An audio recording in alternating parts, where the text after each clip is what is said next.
How's it going today, guys? Welcome back to another video. Yesterday we did a debate on modern day debate called Should We Affirm Trans Identities? It was sadly me and Polly on the same team, and then not so sadly, Taftadge was there as well. And it just turned very quickly into straight nonsense. And before I get into some serious points, I just want to watch about a little bit over a minute of this chat right in the beginning because straight from the beginning it derailed into full nonsense and we never got back after that. So there was a lot of things that never got to be said, a lot of things that personally I wish we got to talk about more. And yeah, we didn't get that chance. So let's watch this real quick and then I'll go into some of the points that I wanted to go over personally. They say, well, speaking of impossibility, they used to always say it's impossible for a man to get pregnant. Polly, is it possible for a man to get pregnant? Yes.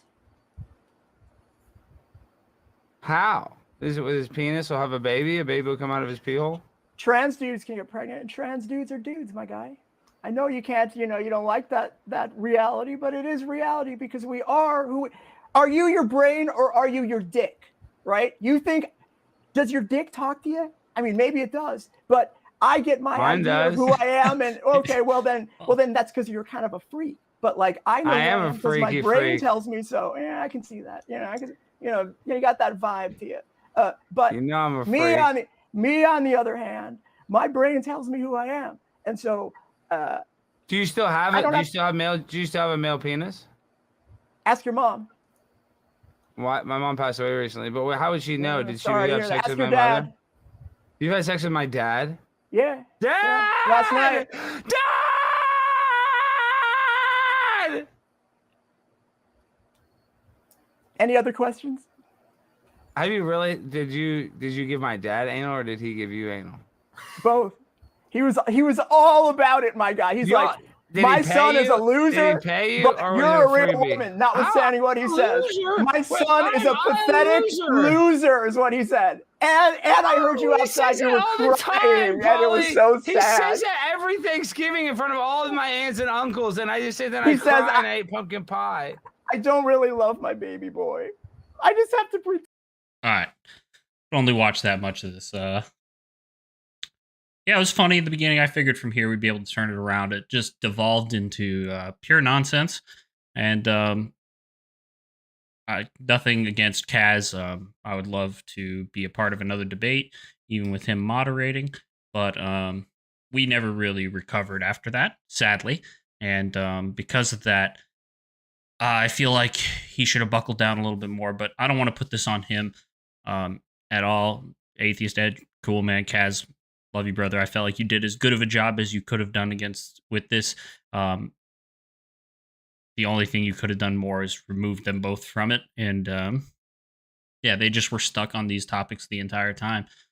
Yeah, it's hard to have a real talk. And eventually I got to the point where I was just like, fuck it. Like, what can you do? But let's go over some of the points that I wanted to make in the video. So while this was all going on, Sean brought up a pretty interesting topic with suicide, citing that the mental health issues are too great due to suicide risks to be able to affirm these things, and that we could be affirming mental delusion and other things along the lines of that, and it's not a good thing. But I don't really think that's an interesting topic to go down. And I didn't really get to explain this, so all I really said was this is a boring topic, and then people were pretty upset about it. But let me go down and explain it a little deeper. So if we look at any other group, but let's start here. Gay people, gay men and lesbian women also have higher risk of suicide, but we do not question whether or not someone is gay or a lesbian because of a higher risk of suicide just because they are gay. We look at the underlying issues that are actually affecting their mental health. So if we are to accept that trans people are real, which almost everybody in this chat did accept that, then I think that's a boring topic to go down because there's lots of groups that suffer with mental health disorders, and most of them are marginalized groups to some extent, or at least not, the status quo of, straight male, straight woman. And that's always going to follow suit. And I think that comes from a society top down view of things. And so I wanted to explore some of the societal things um, that actually give advantages to these things. I mean, I believe as an American that everybody has the freedom to do what they want unless they are harming others. And so I don't think these studies are necessarily interesting to look at and go down as a reason personally on why people cannot be trans. I don't think that those things are legitimate forms of combating those things. Um, I mean, veterans have huge mental health issues after they come back from war, but I don't hear anybody saying that maybe they shouldn't be soldiers. Maybe this those people shouldn't. No, like we try to actually tackle the things that did these problems to them, and we don't focus on the thing of what they're trying to do to fix that. We try to give them healthy avenues.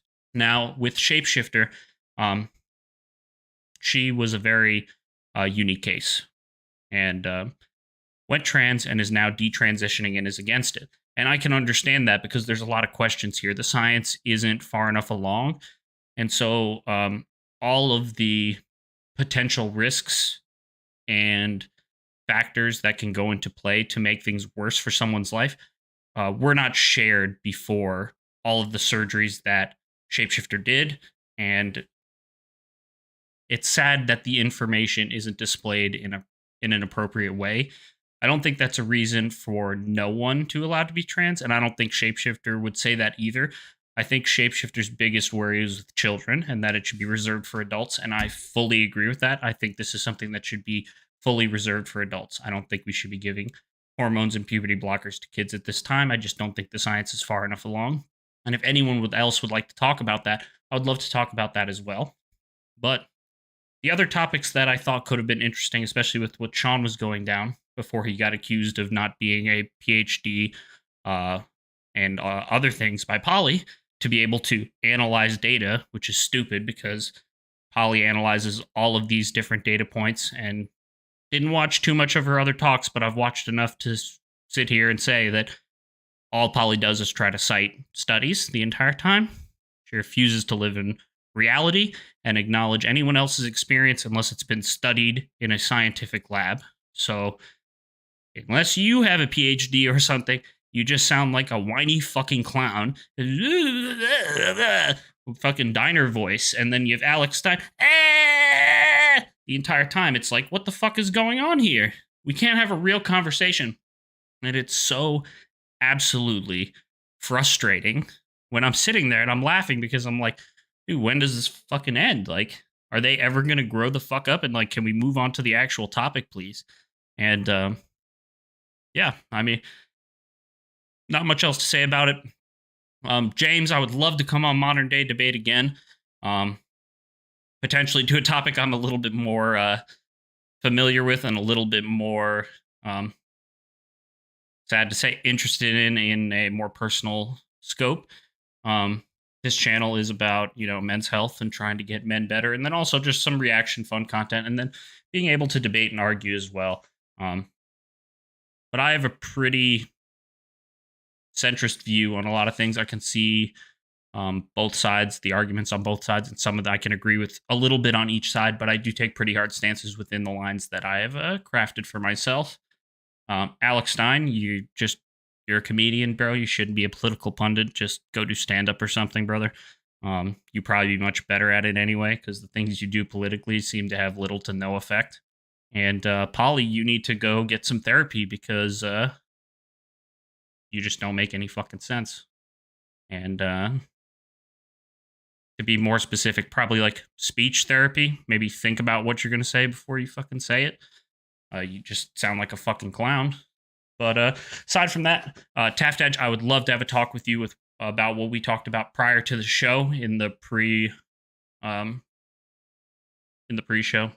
And Sean and Taft Edge, if you guys would like to have a talk about the same topic a little further in depth, I would love to actually go back and forth with you and see why you think the suicide is the hill to die on compared to some of the other topics. And Shapeshifter, I'd love to bring you on as well. I think you have some great insight. Obviously, since you've personally lived this story, you could probably provide some of the best insight for detransitioning. And then Taft Edge, you also live this life, so you can actually provide some great insight as well. So I'd love to have further talks with each one of these. Alex, I guess if you ever want to just meme out and yell, like we can do that. And Polly, I'll probably just stay away from her, to be honest. It was a little bit much. Conversation just turned into dilation and, huge overall daddy issues. So anyway, that's all I really got to say now. Gave a small taste of what I would like to have the conversation be turned into. Hopefully we can bring it into a better place. Hey, I hope you guys are doing well. Please like and subscribe to the channel. Don't forget to leave a comment down below. And I hope you all have a wonderful evening.